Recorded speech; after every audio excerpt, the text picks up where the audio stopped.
Hello बच्चों, आज वाला जो वीडियो है उसमें हम लोग फर्स्ट वाला जो यूनिट है उसमें इलेक्ट्रिक फ्लक्स और गॉस थ्योरम वो वाले पोर्शन से टॉप 5 देखो PYQs देखेंगे। चलो फर्स्ट वाले क्वेश्चन को देखते हैं। फर्स्ट वाला क्वेश्चन CBSE बोर्ड 2024 में आया था, 1 मार्क्स का था। सिंपल सा क्वेश्चन है, define the term electric flux and right it's dimensions. Define the term electric flux ये तुम जानते हो, बाकी बिल्कुल शॉर्ट में एक बार बता रहा हूँ, ठीक है। तुमको पता है कि फ्लक्स को हम लोग इस फॉर्मूला से निकालते हैं, phi is equal to E into A into cos theta, ठीक है। तो बेसिकली इलेक्ट्रिक फ्लक्स को तुम कैसे डिफाइन करते हो? इलेक्ट्रिक फील्ड का वो कंपोनेंट जो सरफेस के परपेंडिकुलर है मल्टीप्लाइड बाई एरिया, वो देखो क्या देगा उस सरफेस के थ्रू फ्लक्स, ठीक है। तो तुमको इतना ही लिखना है, ठीक है।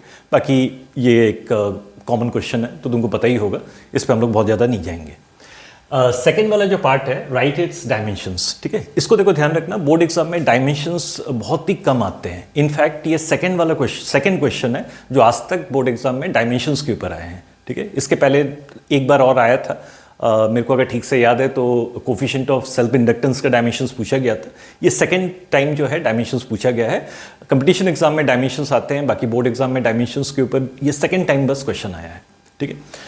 इसको हम लोग देखते हैं, राइट इट्स डायमेंशंस, ठीक है। डायमेंशंस में देखो एक चीज़ तुम देखे होगे, क्लास 11 में तुम डायमेंशंस, यूनिट्स एंड डायमेंशंस वो सब पढ़े हो, ठीक है। तो डायमेंशंस कभी भी तुमको याद नहीं करना है।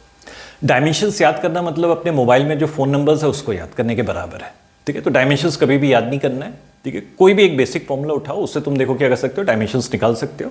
और जैसे देखो हम लोग यहाँ पे करेंगे, ठीक है। इसी फॉर्मूला से देखो हम लोग क्या कर सकते हैं, इलेक्ट्रिक फ्लक्स का डायमेंशंस निकाल सकते हैं, ठीक है। Define the term electric flux and right it's dimensions. तो इलेक्ट्रिक फ्लक्स फाई जो है इसके डायमेंशंस तुमको निकालना है। इस फॉर्मूला से देखो तुम देख सकते हो फाई के जो डायमेंशंस रहेंगे वो देखो क्या होगा, इलेक्ट्रिक फील्ड का डायमेंशन रहेगा, ठीक है, मल्टीप्लाइड बाई देखो एरिया का डायमेंशन रहेगा।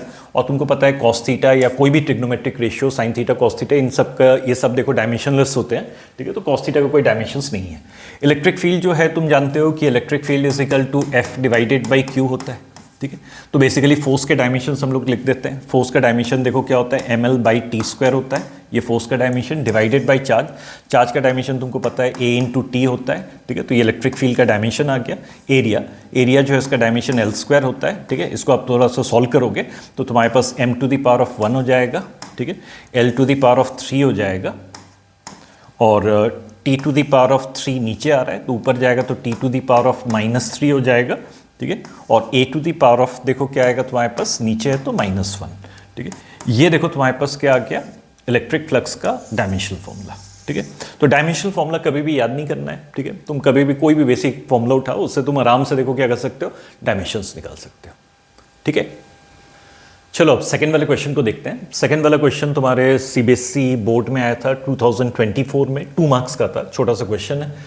अ plane surface in shape of a square of side 1 centimeter is placed in an electric field E is equal to 100 I cap Newton per coulomb such that the unit vector normal to the surface is given by n cap is equal to 0.8 I cap plus 0.6 K cap. Find the electric flux through the surface, ठीक है। देखो तुमको electric flux निकालना है। Electric flux निकालने के लिए तुम्हारे पास जो फॉर्मूला है phi is equal to A into A into cos theta है, ठीक है। और एक और फॉर्मूला है, बेसिकली वो सेम फॉर्मूला है, बाकी वेक्टर फॉर्म में। तो phi is equal to E dot देखो क्या होता है, A vector, E vector dot A vector, ठीक है। क्योंकि देखो यहाँ पे ये वेक्टर फॉर्म में दिया हुआ है, ये भी वेक्टर फॉर्म में दिया हुआ है, तो ऑब्वियसली हम लोग देखो क्या करेंगे, वेक्टर फॉर्म में जो फॉर्मूला है उसको देखो यूज़ करेंगे, ठीक है। और इससे फाई कैलकुलेट करने के लिए मेरे को ई चाहिए रहेगा, ए चाहिए रहेगा। ई मेरे पास डायरेक्टली है, ये दिया हुआ है, ठीक है। तो ई जो है, ठीक है, वो देखो तुमको दिया हुआ है कि E vector is equal to 100 I cap और देखो न्यूटन पर कूलम, ये दिया हुआ है। एरिया वेक्टर, ठीक है, एरिया वेक्टर जो है वो इज इक्वल टू, तुमको देखो यहाँ पे एक इंपॉर्टेंट चीज दिया हुआ है, unit vector normal to the surface is given by n cap is equal to, ये तुमको यूनिट वेक्टर दिया हुआ है नॉर्मल टू द सरफेस, ठीक है। और तुम देखो थ्योरी में पढ़े होगे, जो ए रहता है वो बेसिकली देखो वो जो भी सरफेस है जिसके थ्रू फ्लक्स निकालना है उसका एरिया है, और उसका जो डायरेक्शन है, ठीक है, इसको हम लोग एक वेक्टर जैसे ट्रीट करते हैं एरिया को, उसका जो डायरेक्शन रहता है वो सरफेस के देखो क्या होता है, परपेंडिकुलर, ठीक है। और एन कैप देखो एक यूनिट वेक्टर है जो सरफेस के परपेंडिकुलर है, तो बेसिकली ये डायरेक्शन देगा, ठीक है। तो तुम्हारे पास ये 0.8 आई कैप, 0.8 आई कैप प्लस 0.6 देखो क्या आएगा, तुम्हारे पास के कैप हो जाएगा, ठीक है। ये डायरेक्शन दे रहा है, मैग्नीट्यूड। और देखो तुम्हारे पास एक स्क्वायर है जिसका साइड 1 सेंटीमीटर है, ठीक है। तो एरिया का जो मैग्नीट्यूड रहेगा 1 सेंटीमीटर, और सेंटीमीटर में तो बाई 100 कर दो तो ये मीटर में कन्वर्ट हो जाएगा। और तुमको पता है कि स्क्वायर का जो साइड होता है, एरिया होता है, वो देखो साइड का स्क्वायर होता है, तो साइड का स्क्वायर हो जाएगा। ठीक है, और इसको देखो तुम, ये एरिया वेक्टर आ गया। ठीक है, और सब कुछ एसआई सिस्टम में, मतलब ये मीटर स्क्वायर में आएगा। ठीक है, अब देखो हम लोग ये फॉर्मूला को यूज़ करेंगे। तो तुम्हारे पास देखो phi is equal to E dot A होता है।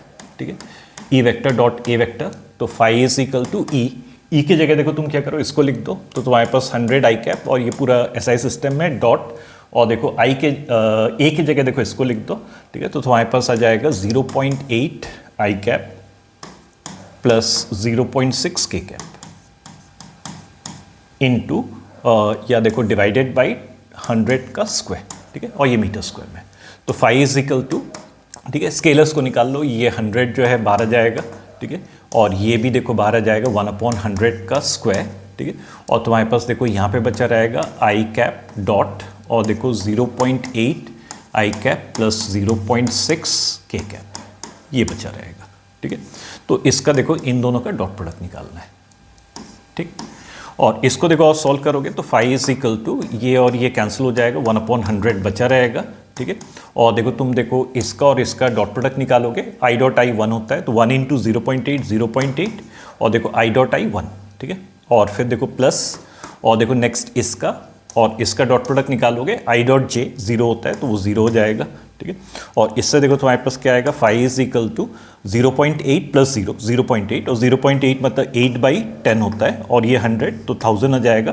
तो देखो तुम इसको सॉल्व करोगे, 8 इंटू 10⁻³ ठीक है, ये फ्लक्स आ रहा है। और फ्लक्स का तुमको पता है एसआई सिस्टम में यूनिट जो है इलेक्ट्रिक फील्ड का यूनिट न्यूटन पर कूलम, एरिया का यूनिट देखो क्या आएगा, मीटर स्क्वायर। ठीक है, कॉस थीटा का कोई यूनिट नहीं होता है, तो तुम्हारे पास देखो ये फ्लक्स आ गया जो तुमको निकालना था। ठीक है, और एक चीज़ को याद रखना, बोर्ड एग्जाम में या कोई भी एग्जाम में, ठीक है, फिजिक्स में यूनिट बहुत इंपॉर्टेंट होता है। ठीक है, अगर तुमने देखो आंसर निकाला लेकिन यूनिट नहीं लिखते हो, ठीक है, कुछ ना कुछ मार्क्स कटेंगे तुम्हारे। ठीक है, तो यूनिट लिखने कभी भी मत भूलना। ठीक है, और यूनिट का बहुत इंपॉर्टेंस होता है, क्योंकि यूनिट नहीं लिखोगे तो आंसर का देखो कोई मतलब ही नहीं निकलता है। ठीक है, चलो थर्ड वाले क्वेश्चन को देखते हैं। थर्ड वाला क्वेश्चन फिर से तुम्हारे बोर्ड एग्जाम में आया था, सीबीएसई बोर्ड में 2014 में, 3 मार्क्स का था। ठीक है, given a uniform electric field, तुमको एक इलेक्ट्रिक फील्ड दिया हुआ है, electric field E is equal to 4 into 10⁻³ I cap. ठीक है, न्यूटन पर कूलम तुमको दिया हुआ है। Find the flux of this field through a square of side 5 centimetre. एक स्क्वायर है, उसका साइड 5 सेंटीमीटर है, तो तुम्हारे पास 5 सेंटीमीटर है, तो 5/100 कर दो, मीटर में कन्वर्ट हो जाएगा। ठीक है, स्क्वायर का एरिया देखो साइड का स्क्वायर होता है, तो ये आ जाएगा, और एसआई सिस्टम में आ रहा है मीटर स्क्वायर। तो ये एरिया का मैग्नीट्यूड है, whose plane is parallel to YZ plane. ठीक है, ये देखो फर्स्ट पार्ट है। ठीक है, whose plane is parallel to YZ plane. सबसे पहला चीज़ देखो, ये जैसे देखो तुम्हारे पास एक्स एक्सिस है। ठीक है, और ये तुम सोचो वाई एक्सिस है, और ये तुम सोचो जेड एक्सिस है। ठीक है, और देखो तुम्हारे पास देखो वाईजेड प्लेन, वाईजेड प्लेन मतलब बेसिकली देखो ये वाला जो प्लेन रहेगा ये वाईजेड प्लेन रहेगा। ठीक है, और इलेक्ट्रिक फील्ड जो है वो देखो क्या है, 4.3 इंटू 10⁻³ आई कैप दिया हुआ है। तो ऑब्वियसली देखो जो इलेक्ट्रिक फील्ड का डायरेक्शन है वो देखो किस साइड है, एक्स एक्सिस की तरफ है। ठीक है, इसका मतलब देखो क्या है, जो इलेक्ट्रिक फील्ड है वो देखो सरफेस के देखो क्या है, परपेंडिकुलर है।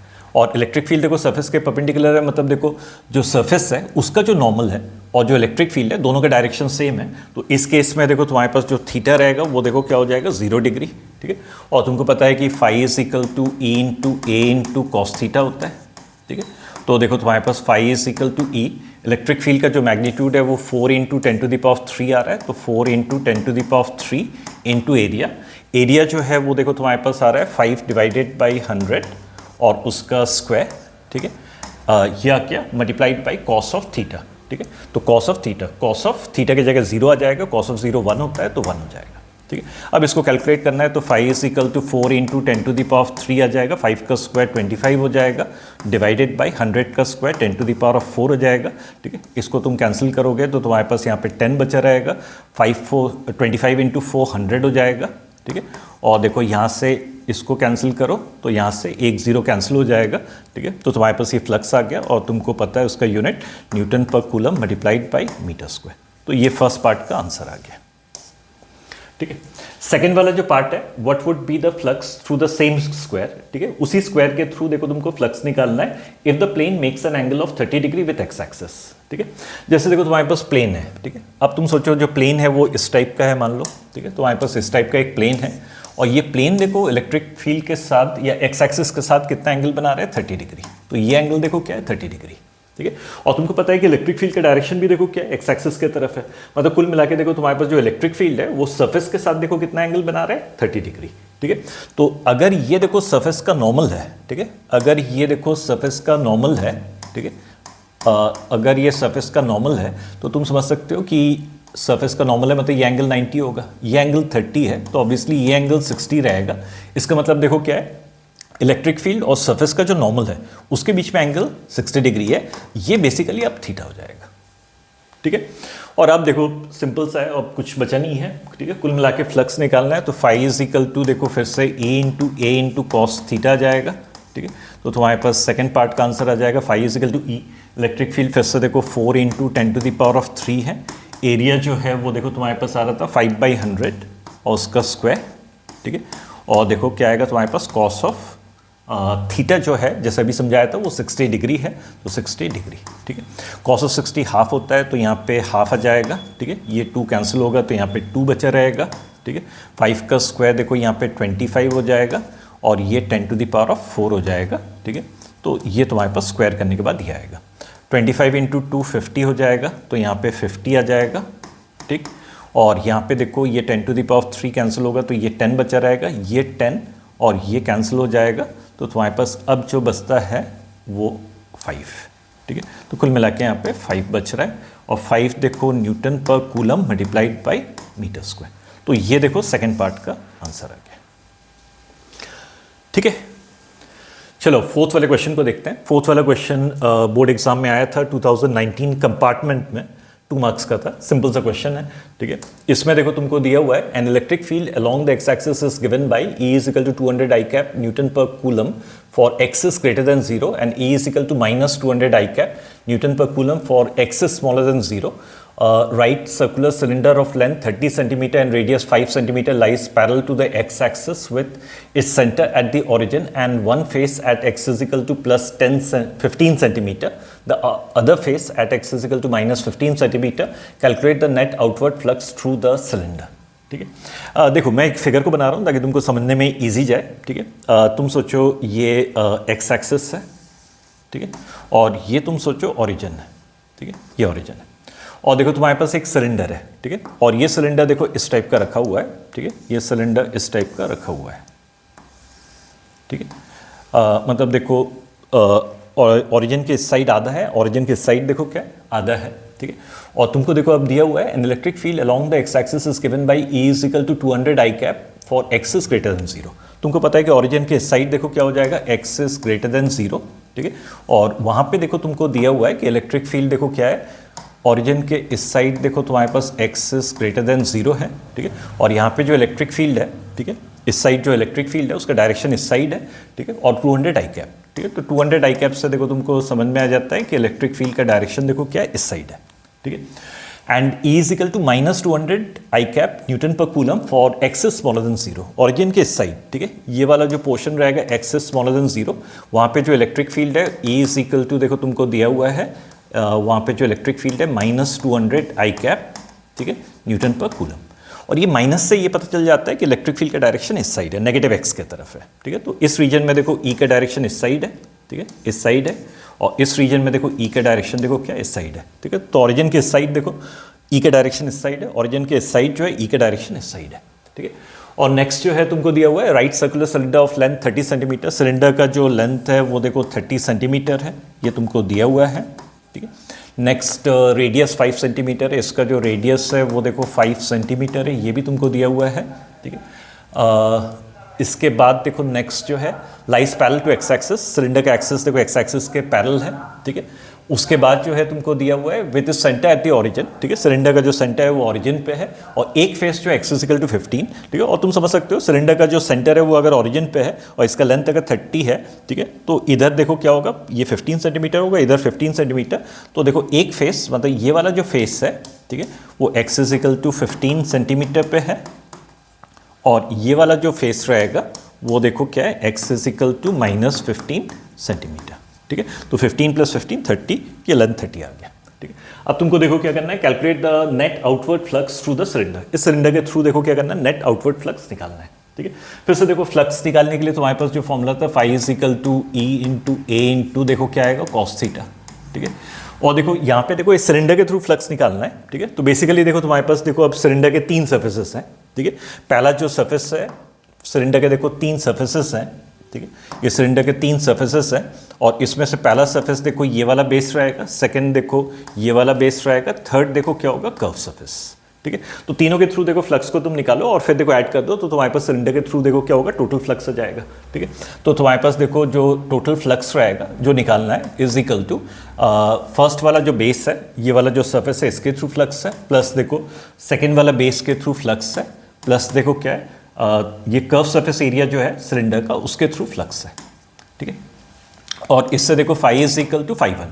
ठीक है, देखो ये जो बेस है, ठीक है, तो तुमको पता है कि ये बेस जो है वो ऐसा है। ठीक है, ऐसा है मतलब इस टाइप का है। ठीक है, इसका नॉर्मल इस साइड रहेगा। ठीक है, और तुमको पता है इस रीजन में इलेक्ट्रिक फील्ड भी इस साइड है, तो नॉर्मल और इलेक्ट्रिक फील्ड दोनों का डायरेक्शन सेम है। और तुमको पता है कि एरिया का डायरेक्शन नॉर्मल की तरफ लेते हैं, तो एरिया का डायरेक्शन और इलेक्ट्रिक फील्ड का डायरेक्शन सेम है, तो दोनों वेक्टर्स का डायरेक्शन सेम है। और दोनों वेक्टर्स का डायरेक्शन सेम है मतलब ये जो थीटा रहेगा वो देखो क्या होगा, 0 होगा। ठीक है, तो इस सरफेस के थ्रू जब फ्लक्स निकालेंगे, ठीक है, तो इलेक्ट्रिक फील्ड देखो क्या आ जाएगा, 200। आई कैप तो तुमको डायरेक्शन दे रहा है। ठीक है, तो ई की जगह देखो 200 आ जाएगा। ये बेसिकली मैं फाई 1 कैलकुलेट कर रहा हूँ। ठीक है, तो ई की जगह 200 आ जाएगा। एरिया की जगह देखो क्या होगा, ये इसका एरिया और इसका रेडियस तुमको दिया हुआ है कि 5 सेंटीमीटर। और तुमको पता है ये सर्कुलर एरिया है, सर्कल का देखो एरिया देखो πr² होता है, तो पाई × r², रेडियस 5 है, लेकिन 5 जो है सेंटीमीटर है, सेंटीमीटर में दिया हुआ है तो बाई 100 मीटर में कन्वर्ट हो गया, ये r हो गया उसका स्क्वायर। ठीक है, और कॉस ऑफ जैसे अभी समझाया था थीटा 0 होगा, cos of 0 is equal to 1, तो उसको भूल जाओ। ठीक है, नेक्स्ट देखो हम लोग क्या करेंगे, ये देखो प्लस आएगा। ठीक है, अब जो है हम लोग देखो सेकंड वाला जो सरफेस है उसके थ्रू फ्लक्स निकालेंगे। सेकंड वाला सरफेस मतलब ये वाला जो बेस है इसके थ्रू फ्लक्स निकालेंगे। यहाँ पे भी सेम ऐसी है, देखो ये देखो तुम्हारे पास सरफेस है, मतलब ये सरफेस ऐसा है इस टाइप का, इसका जो नॉर्मल है वो इस साइड रहेगा, नॉर्मल इस साइड रहेगा मतलब एरिया का डायरेक्शन भी इस साइड लोगे, इलेक्ट्रिक फील्ड भी इस साइड है, दोनों का डायरेक्शन सेम है। और दोनों का डायरेक्शन सेम है मतलब इसके लिए भी देखो जो थीटा है वो थीटा देखो 0 आएगा। ठीक है, यहाँ पे भी देखो जो इलेक्ट्रिक फील्ड है ये माइनस, तो देखो बता रहा है कि इसका डायरेक्शन इस साइड है, मैग्नीट्यूड देखो 200 है, तो इलेक्ट्रिक फील्ड का मैग्नीट्यूड देखो यही 200 आएगा। ठीक है, एरिया फिर से देखो वही पाई ये आ जाएगा, कॉस ऑफ 0 1। ठीक है, मतलब देखो फाई 2 भी इतना ही आएगा। ठीक है, तो फाई 1 इतना आ रहा है, फाई 2 भी इतना ही आ रहा है। ठीक है, तो प्लस फाई 2 कर रहे हैं तो इसलिए इंटू 2 कर दे रहा हूँ। ठीक है, और प्लस देखो अब क्या आ जाएगा, ये बेसिकली अब क्या आ गया मेरे पास फाई 1 + फाई 2। ठीक है, और फाई 3 निकालना है।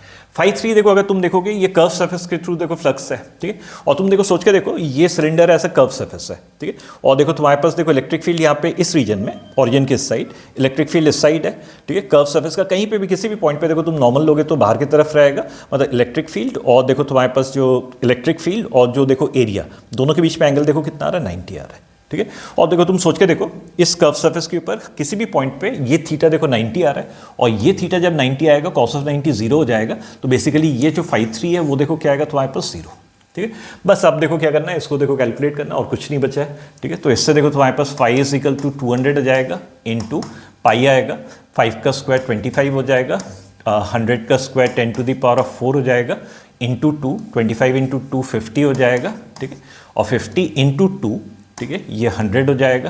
ठीक है, तो बेसिकली ये 100 इंटू 100 10⁴ 10⁴ कट जाएगा, तो फाई इज इक्वल टू क्या बचा है यहाँ पे, पाई। ठीक है, और इसका जो यूनिट रहेगा न्यूटन पर coulomb multiplied by metre square, और तुमको ये निकालना था इस सिलेंडर के थ्रू फ्लक्स।